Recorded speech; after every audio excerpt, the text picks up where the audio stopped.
Howdy. Howdy. Full disclosure before we start, you can't be hitting us with the feels and love is, by the way. You can't be doing that. This is us and now y'all would love it. Right You can't do that. Shut it off. As a married man, y'all like are living my marriage right now. Y'all gotta stop doing that. Gotta stop doing That just ruined everything. I seen the first episode. I told my wife I can't watch this show no more. Click.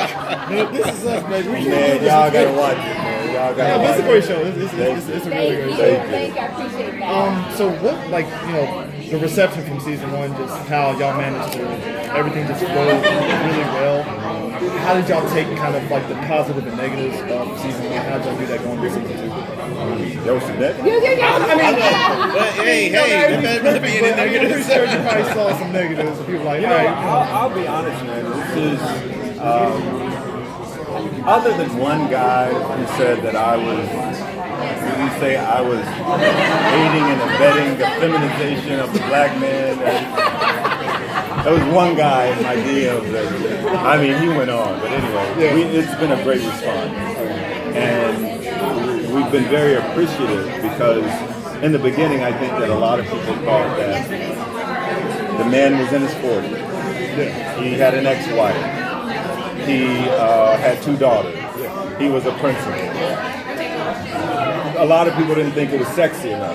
He wasn't going to be, 20 or 30. He has a vice principal that's kind of less than And so people, it was a little bit scary. And we weren't doing an origin story.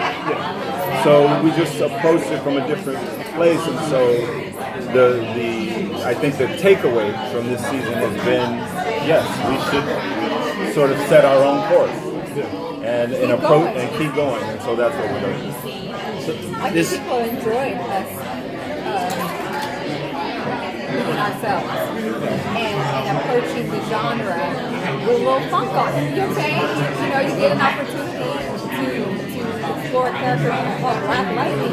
You got to celebrate your culture, your point of view, what makes you and unique. You're saying what makes you, and which is really on the best case. Makes anything great when you just be yourself. So I think people are enjoying the uniqueness, and it's not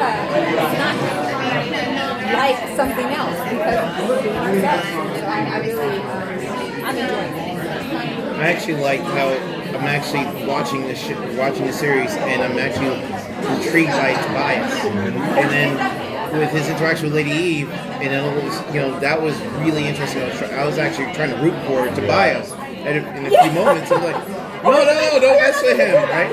And then, in my opinion, I'm sorry to say this, but I think he killed the Lady Eve off a little too early. But I wanted to see. We killed Lala and he came back. Me? I just said you never know. Okay. But the hierarchy of evil is what you were. Well, that's it's interesting that you say that because yes. It would have been very easy to lean on that for a while because it was so dynamic. But if I find myself as an artist leaning on something too much, I have to cut it because it means I'm getting lazy. It means that, that's an easy go-to. Everybody's loving it. So sometimes you take a character like Lady Eve and you put her out there and she goes away and it puts the pressure on the artist to do better. You also made Tobias stronger. Saying you got to give people tough roads in order to see what they're made of, and it only made Tobias to sacrifice. We love some Jill Scott. She's been rolling with us as girlfriend. We love her. She was awesome. She was fantastic. Thank you guys.